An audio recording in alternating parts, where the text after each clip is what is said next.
So Glastonbury celebrates 40 years of mud and music this weekend. The question is whether it'll be the World Cup rather than the bands that captures the attention of the crowd at the world's biggest outdoor music festival. Steve Hargrave reports.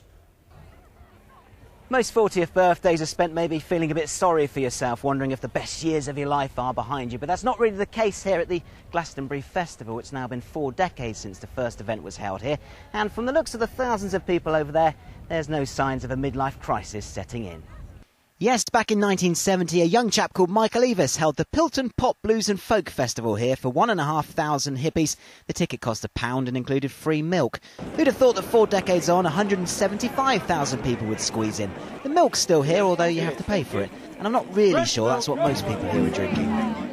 Rather than socks or slippers, Eavis received a royal present in the form of a visit from Prince Charles. And for the best gift of all, look at the sky. Now, for any regular Glasgow goers, that's called sunny weather. So, Michael, 40 years ago, did you think you'd still be here doing this now? Well, obviously not. No, I mean we just go sort of 1 year at a time, really. You know what I mean? You couldn't make it up, could you?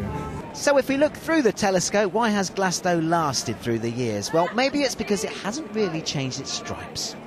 The Eavis family take absolute credit for keeping Glastonbury, you know, the living, breathing entity it is, and not trying to control Glastonbury. They kind of host Glastonbury, and a lot of festival promoters don't do that. They just tell you what to watch and they put it on. They're kind of going, here's our back garden for the weekend. Come and enjoy yourselves.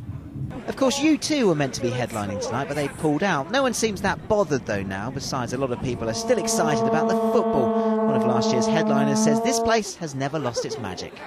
There's something spiritual about Glastonbury, you know, and the wonderful thing about it is what happens away from the, you know, there's always the big names to fall back on if you get bored, but, you know, it's the wonderful sort of diversity and madness of everything that's going on in the outer atmosphere.